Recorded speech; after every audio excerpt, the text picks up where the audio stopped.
Hi, I'm Maggie. Thank you for stopping by Crafts the Charm today. I'm so glad you're here. I have a favorite Christmas ornament that I made years ago, and it's not my design, it came from a book. But I wanted to design some other ornaments for a tree that would go with this ornament and make a complete primitive toy-themed tree. So I'll show you the book and the original ornament, and then I'll show you the other ornaments that I came up with. Let's go have some fun. I really want to show you these little horses. This is one of my favorite tree ornaments, and you can see I made a whole lot of them a long time ago. This is not my design. This little horse is from The Spirit of Christmas, Book 2, and this is no longer published, but I'll include a link in the description to a used copy. Now I made a smaller version of this little horse. I made one that's big, and then I shrunk it down. So what I've done is shrunk the pattern down to 85%. And I'm sorry I can't give you the pattern, it's copyrighted, but you can see roughly what it looks like here, and hopefully you would be able to make a pattern of your own or purchase a used copy of this book. The ones that I made in the past were mostly made from a Waverly upholstery fabric, and I just had the fabric left over from upholstering some chairs. I really love that fabric. I have almost none of it left. So because the theme of this tree is sort of primitive Americana toys, I thought that this ticking fabric from the Dollar Tree was perfect. So the first thing I'm going to do is just unwrap and iron the fabric. Now for my horses at 85% size of the pattern, I used a 6" by 9" rectangle of cloth for each horse. So I got 4 horses out of this piece, and then I had quite a lot of cloth left over, and I used some of it for the garland. So you are going to cut 2 of the horse pieces and then 1 of the pieces that goes in the middle, the gusset.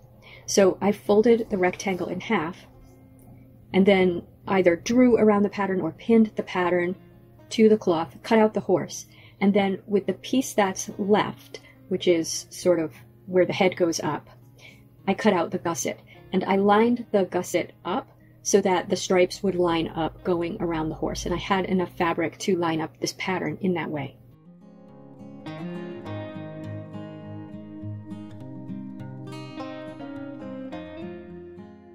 Once the pieces are all cut out, we're going to make the mane and the tail, and that's made out of jute. Now for the mane, you are going to cut 6 3" long pieces of the jute, and you're going to be folding those in half. For the tail, you're going to cut 2 6" pieces of the jute, and you're going to be folding those in half. Now I didn't do it for these, but I noticed that on some of the ones that I made a long time ago, I also gave the horse a forelock, so you could certainly do that as well with another short piece of the jute.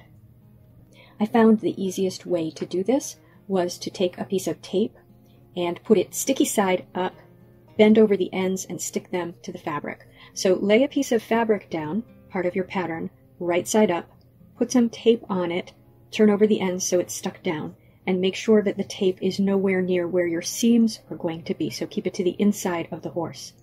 Now for the mane, fold each of the 3" pieces and have that fold just over the edge of the horse's neck, but with the mane to the inside, so the mane on the tape. And then do the same thing with the tail, the fold just over the rump of the horse, but most of the tail to the inside. And then you're going to lay the other right side down on top of this and pin it. Now to sew this together, you can certainly use a machine. I believe I used a sewing machine when I made these in the past, but I enjoy sewing by hand. So I did sew these by hand, and you're going to start by pinning the gusset in place. So line up the pattern, and then I started right in the middle of the gusset, sewed around the gusset, and then I sewed around the edges of the horse. One thing I found sewing it by hand was that I could be careful to make sure I wasn't sewing over any of the tape in case I had it too close to the seam. And in sewing it by hand, I did go over the mane a couple of times and the tail a couple of times to make sure that I had sewn it firmly in place.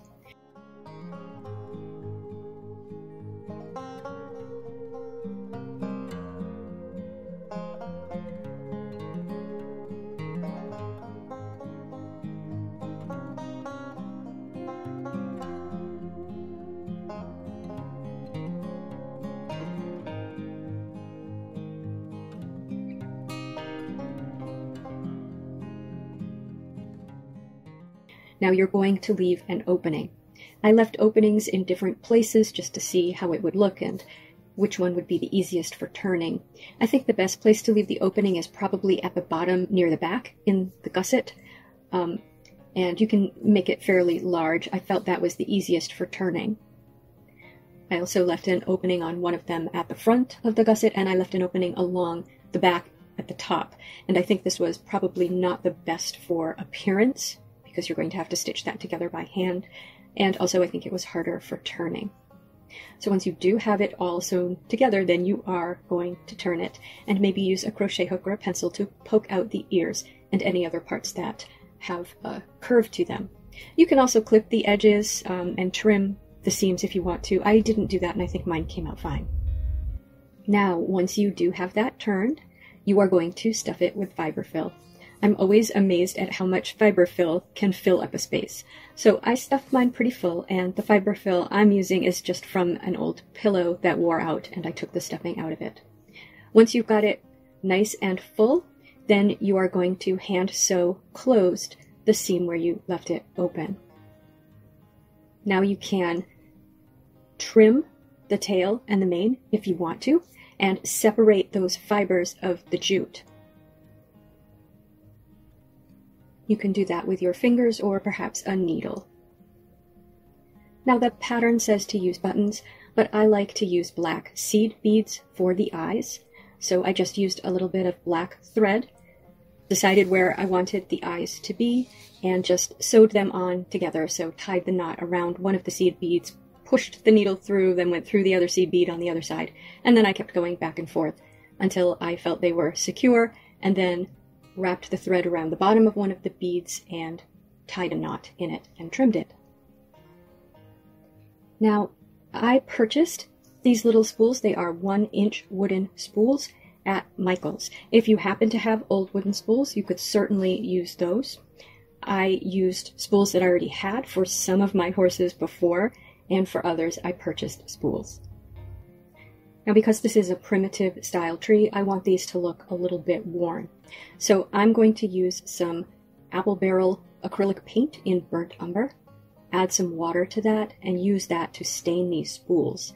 I'm also going to stain 2 of my horses with this same mixture of water and acrylic paint. So I'm just painting over 2 of the horses and all of the spools.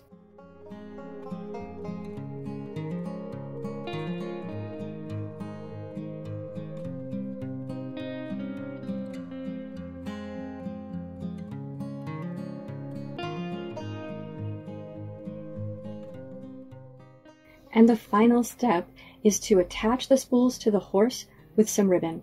So I have a bunch of ribbons here, and I just picked ones that I thought looked best. I decided that this sort of burgundy color looked best with the horses that I had stained, and this green color looked best with the horses that I had not stained. Now this is easiest if you have a needle with a nice wide eye that you can put the ribbon through. So I poked the needle through, one at the front of the horse, one at the back of the horse, and then I widened the hole with small scissors. And then I was able to push the needle through with the ribbon attached. And you're just going to make that the length that is long enough to then go through the spool and tie in a nice bow on one side of the horse. I would recommend doing some of your horses so that they're facing to the right with the bows facing out, and some that are facing to the left with the bows facing out. So when you put them on the tree, they're not all facing in the same direction if you want to see the bows. And that's it for the horses. You could certainly add an embellishment if you wanted to, give him a little bridle, a little saddle, or you can leave them as they are.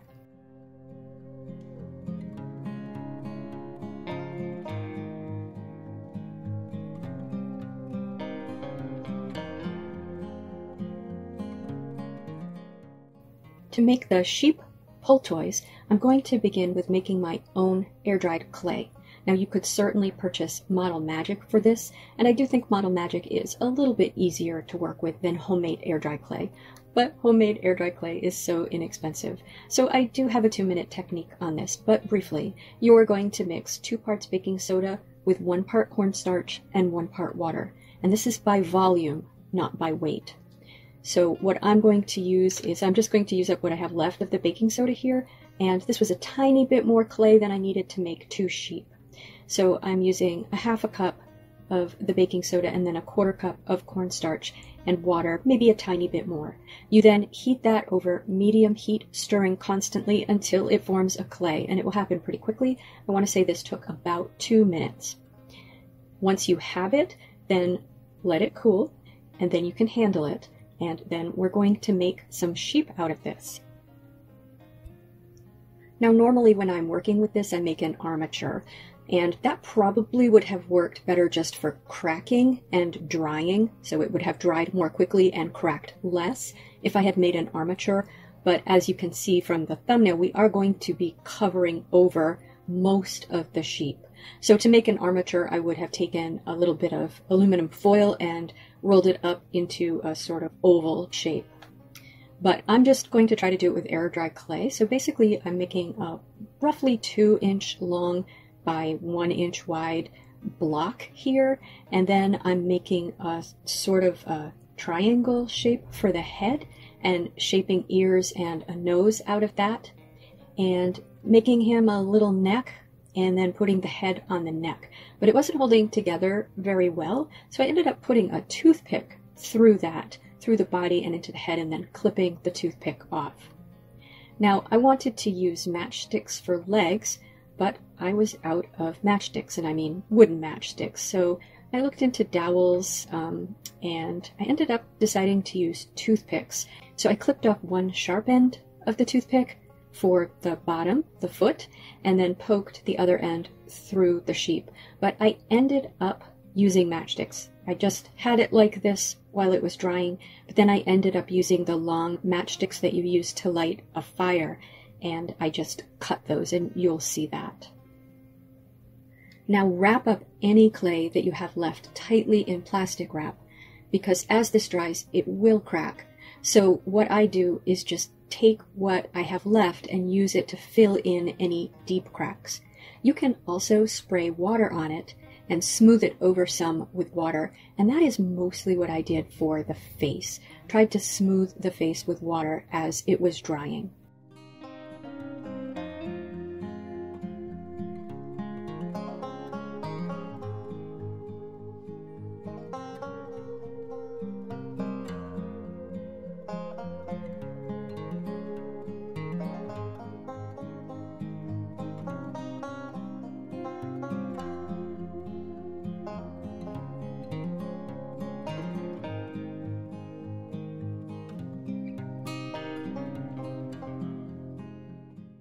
Now, I let mine dry for about a day. It is November here, and in New England it is now pretty dry and a little bit cool. So they were mostly dry after a day, although they probably could have gone a little bit longer. And at this point, if you are going to paint your sheep, paint them now. I decided after I made them that I wanted their little heads and ears to be black. So right now what I'm going to do is seal them completely with Mod Podge. But if you want to paint them first. Now once they were sealed, I did find those longer matchsticks, and I cut them into 2-inch lengths, which actually left me with an almost normal sized matchstick left over.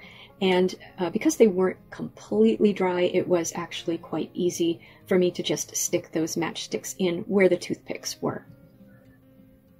Now I have some wool roving, which is in a natural or raw color, which I'm going to use to cover my sheep. And that is because this is a primitive style craft, so I don't want to use too many synthetic materials in this. But you certainly could use felt or faux fur, a faux sheepskin. I would just cut it into small pieces and attach it over the sheep body. What I'm doing is covering sort of the bottom around the legs, covering the front and the back, and then doing one big thick piece that goes basically around the whole middle of the sheep. And I did a little bit up the back of the head as well. I feel the sheep is a little bit fluffier than I intended him to be.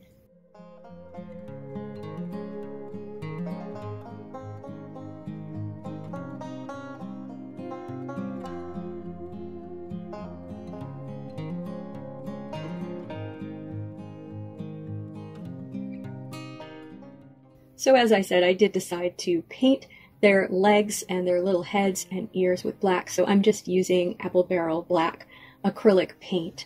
And what I did was did the best I could to paint the little faces and ears, and I started by just painting the front so that I wouldn't accidentally paint the wool. And then for the bottom of the sheep, you probably could have done this with paper, but I did it with masking tape. I just made a little flat piece of masking tape by taping pieces of masking tape together, painted the bottom of the sheep's feet, and tapped him down on the masking tape so I knew where to cut holes. And then cut holes and then put the tape over his legs to protect his fur, and then I painted the legs. Later I went in, and after this had dried, and painted the backs of the ears as well. Now I want these sheep to be pull toys, and Dollar Tree has a lot of different sorts of pieces of unfinished wood. I have this craft wood piece, and I'm going to use this to make the little bases for the sheep.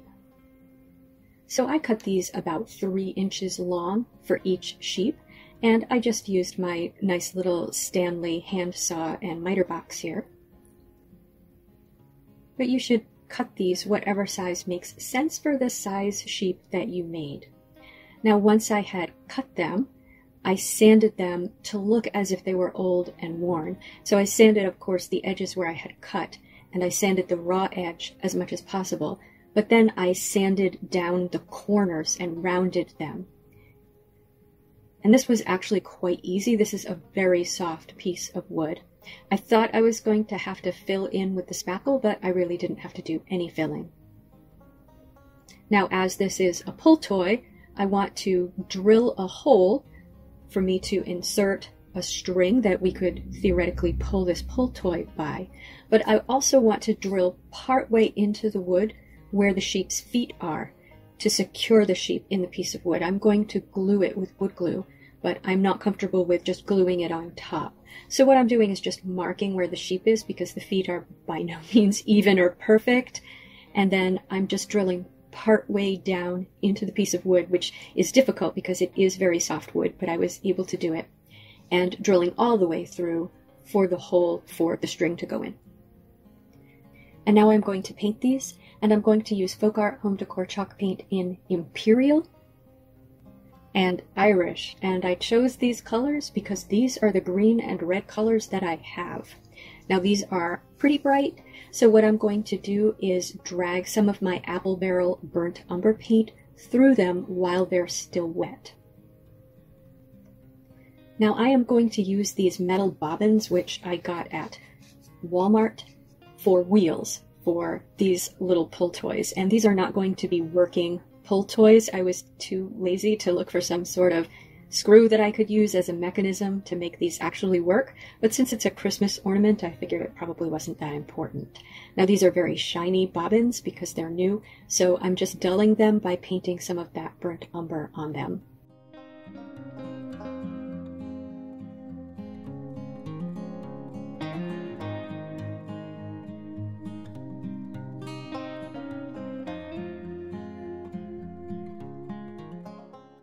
And you can see with painting the wood that I did concentrate that burnt umber in the holes where the sheep's feet are going to go, in case you can see any of that after I've glued the sheep in, and that hole that the string is going to go through.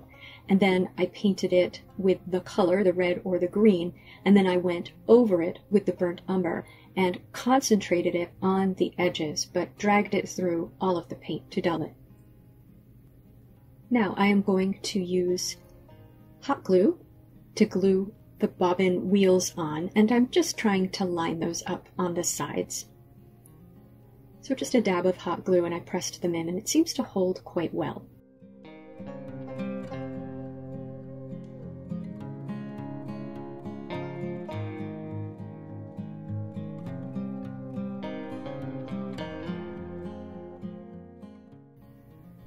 I'm going to use wood glue to glue the sheep to these pieces of wood.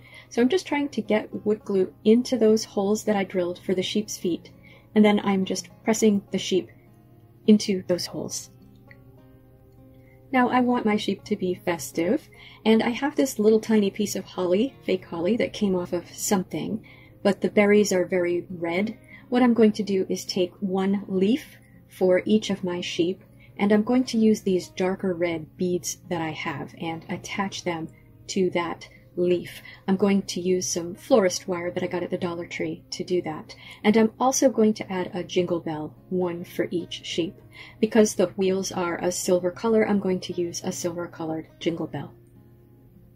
I'm then going to use white thread, thread it through the wire, and then basically sort of sew it through the wool of the sheep. I want to get down to that air dry clay base of the sheep, so I'm really just tying it around the air dry clay. But I can use a needle to sort of hide that thread inside the wool. And I debated whether to put eyes on the sheep. And of course you can paint your sheep however you want. Maybe you don't even give them little black heads and ears. But I used this home decor chalk paint in Adirondack, and the first thing I did was just give them little sort of dots for eyes, and I think that's okay. Maybe you think that looks cute. I wasn't sure, so then I put black inside the dots. I'm pretty sure I don't like this. So then I just painted over the whole face again with black, and I gave them just sort of sleepy eyes, you know, a little sort of semicircle for each eye. For their pull cords, I have green and red jute here, which I got at the Dollar Tree, and I decided to use green jute for the red pull toy and red jute for the green pull toy. So I put that through and just tied a square knot and trimmed it. And I have these red beads. They came with some red stars from the Dollar Tree around the 4th of July. So what I'm going to do is put one of these red beads on the end of that and tie a knot to hold it in place. Now I'm not making these very long because it's not really a pull toy, and I think it would look strange on the tree if it had this really long jute rope dangling from it. So I just made those short. And that red is too bright on those beads. So I just dulled that up with a little burnt umber paint. And that's it for the sheep. Now for the board games.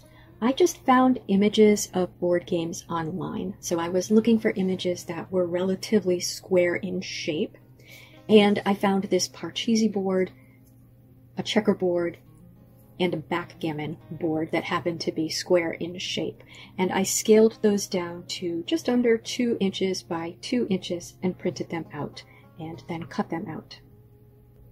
Now I'm going to be using one of these rectangular wood planks from the Dollar Tree. They come 6 in a package, and they're something like 7.1 inches long. So I can make all 3 of my little game boards out of one of these planks.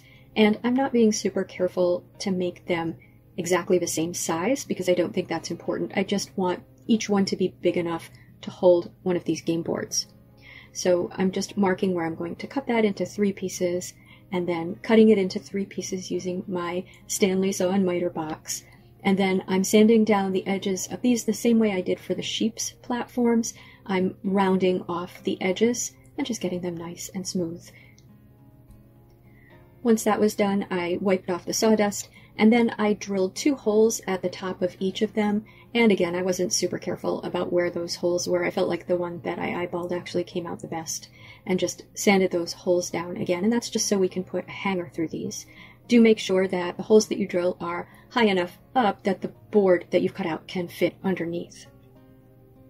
Now the first thing I'm going to do is Mod Podge these little images to the board. I don't know if this is the best step to do first, because if any Mod Podge leaks out from under your image, you're going to have trouble staining the wood where you've done that. I wanted them to adhere well, and that's why I chose to do this first, but it might be better to at least give your boards a light stain before you do this. So once I had done that, I mixed up some burnt umber and water, and I always start off with a light mixture and then build on it. The first light mixture I did put over not only the wood, but also the game boards, because, again, this is primitive style and I do want them to look old and worn. And then I just kept adding paint to my stain to get darker colors and staining them until I was happy with the color. And any place that there was glue that had leaked out from under the piece of paper, I just went in with paint and painted over it. There wasn't much, so that wasn't much of a problem. And when I'm staining wood this way, I generally do use just paint on the edges because usually the edges don't stain as well. So I stained the front, the edges, and the back. Now I just thought these would be so much more fun if they had little game pieces on them. So I found a dowel that's about 1/4 inch in diameter. I have a bunch of dowels of different sizes. So I just held them up to my checkerboard and my backgammon board until I found one that was the same scale as the board. And now I am just going to use my tiny miter box and saw and cut as many checkers or backgammon pieces out of this dowel as I can. So I don't really have a number in mind, it's just whatever I get out of this, that's what I'm going to use. And this dowel was really soft, so some of these aren't exactly round. For the Parcheesi board, I have these little gold beads in different sizes, and I'm trying to make one of those little pieces that I think they're the pieces that come with a Parcheesi board. They look sort of like pawns, like chess pawns. So what I'm going to do is use toothpicks and stick 2 beads on the end of a toothpick using wood glue and let that dry, and then trim those off once it's dried to make little tiny game pieces. So I'll get 2 game pieces out of each toothpick. So I made 6 of those total. And so I did try to sand those little pieces, the checker or backgammon pieces, because they were messy from being cut. And something that I like to use for small sanding projects is these emery boards, which I get at the Dollar Tree. Now to paint these, I'm going to use black and then the 2 colors red and green that I used previously for the sheep. So that's Folk Art Home Decor chalk paint in Imperial and Irish. And I'm going to paint the little Parcheesi pieces, 3 of them in the red and 3 of them in the green with a little bit of the burnt umber mixed in. And for the checkers, I'm going to paint some of them red and others black.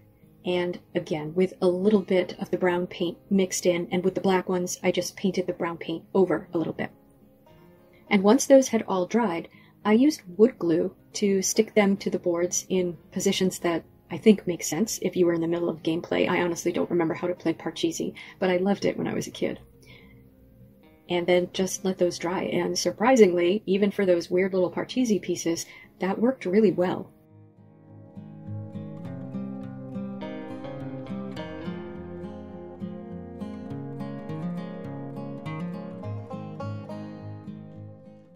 So to finish these off, I'm using some black florist's wire and just putting it through the holes in the top of each of the game boards from the back through to the front, and then twisting it around itself just to make a little loop at the top so we can hang them, and then trimming that off.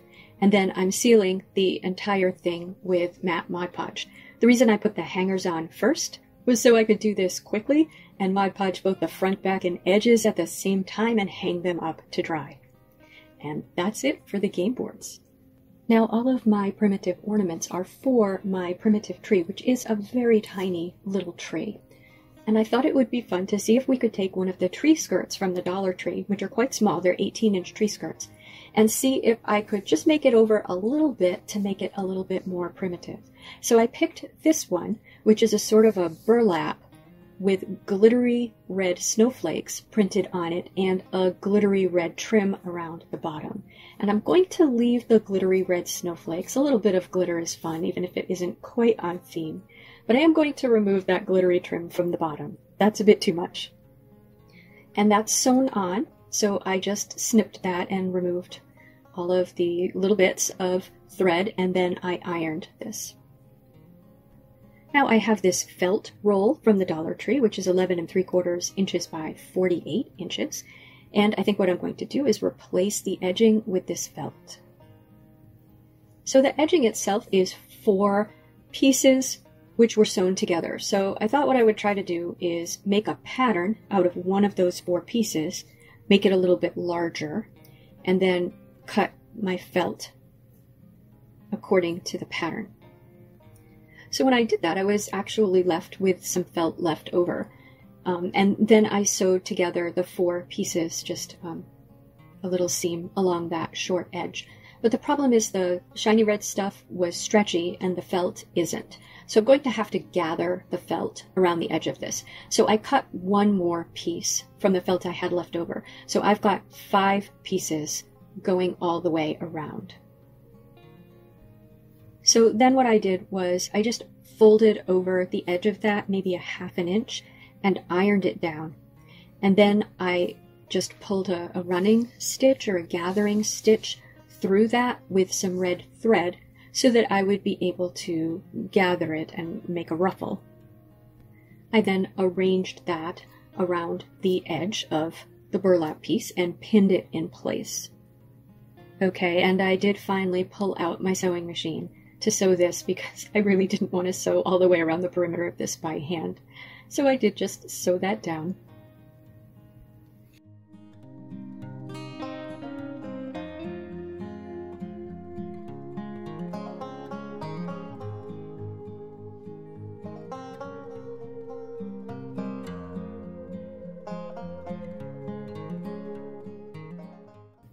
And then I have this jute twine, and ideally what I wanted to do was sew a blanket stitch around the edge, but the twine was not going to pull through the felt nicely.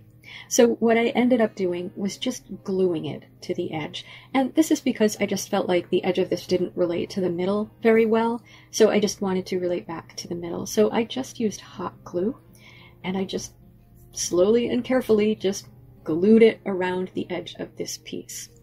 And that's it for the tree skirt, just a little Dollar Tree tree skirt makeover. The final thing that I want to make for this primitive early Americana toys themed tree is a garland.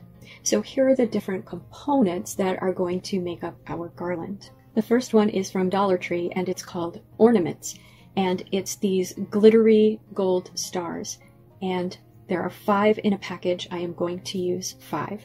I loved the look of these, and while as a child I think glitter was one of my favorite things, as an adult it just isn't. So what I'm going to do is spray paint these with this black matte spray paint, and I'm just going to spray both sides.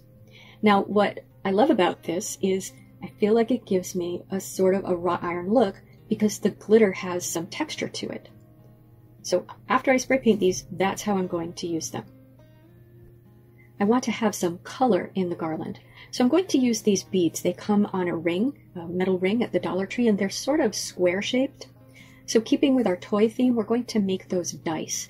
And I'm also going to use these tiny little spools. I honestly would have preferred larger spools, but I only have a few left over from the horses. I'm going to use my same colors of paint, the Apple Barrel Burnt Umber, the Folk Art Home Decor Chalk Paint in Imperial and in Irish.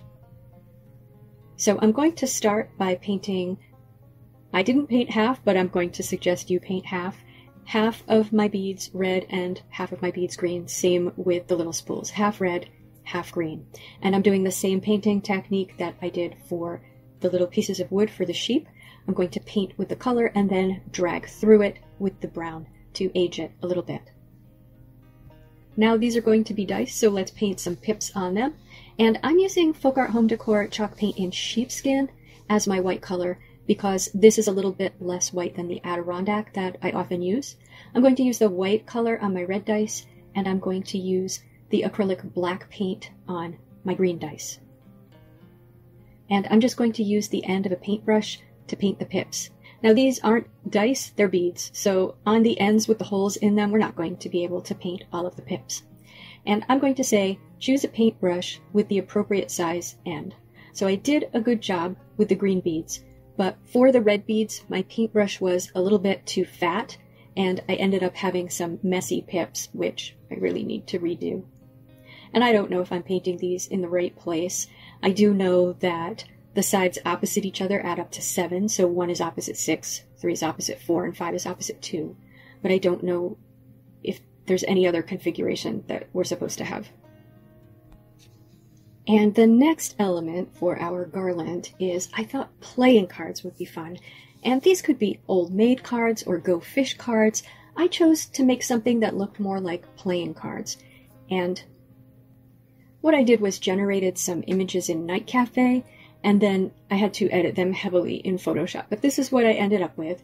And I will share these images if you want them on my blog. You could also make a Night Cafe account and try to make your own cards. It really was fun, but I did use up a lot of credits.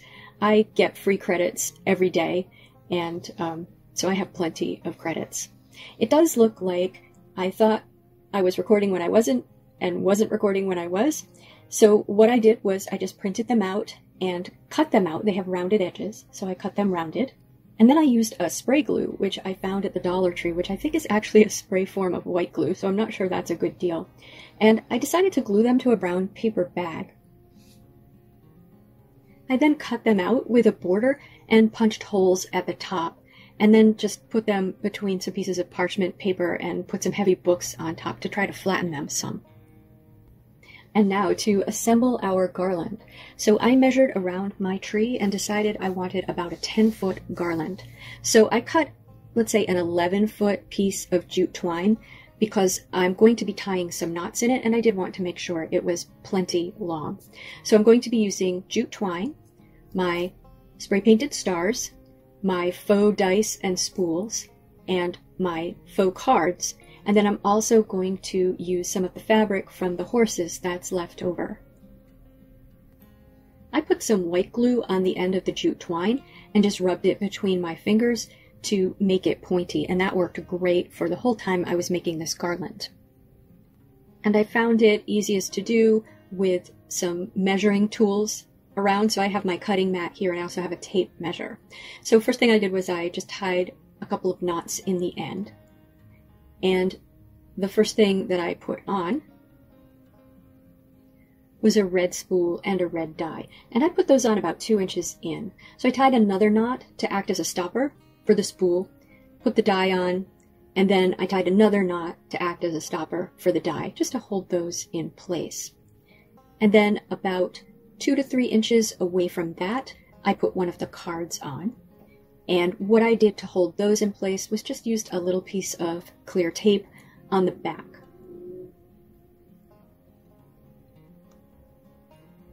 About 4 inches from that, I put one of my stars. So they have a little hanger at the top, but I didn't want to hang them from this, so I removed the hanger.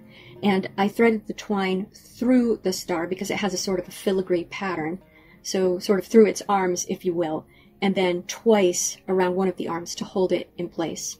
Then I did another card, and then I tied a knot and did a spool and a die in the green color. So I just proceeded that way all along the jute that I have, and that was perfect for my 5 stars following this pattern. I had a little bit left over with the dice and the spools, and I think I had 2 cards left over because I hadn't planned out the pattern when I painted and created those. So I based the pattern on how many stars I had. Now once that was finished, I cut strips of my fabric. They are 1 inch by 7 inches. And I tied those as sort of bows on either side of each star, alternating the fabric. So 2 red around one star, then 2 of the ticking pattern around the next star. And because both of these fabrics are patterned only on one side, they have a right side and a wrong side, when I tied them, and it's really just a knot, when I tied the knot, I made sure that when I pulled the piece through, that the top of the piece was going to be facing out. The knot then holds it in place.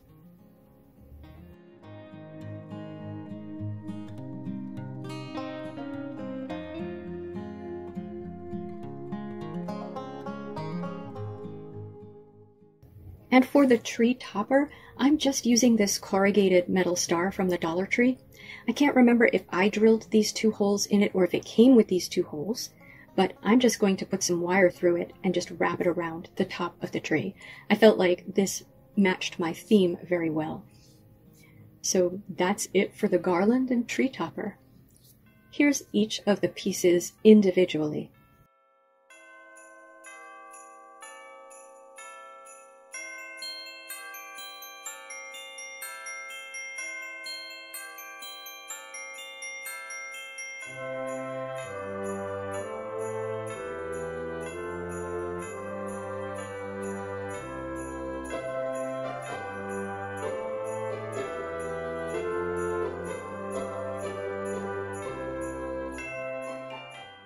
And here's the whole tree.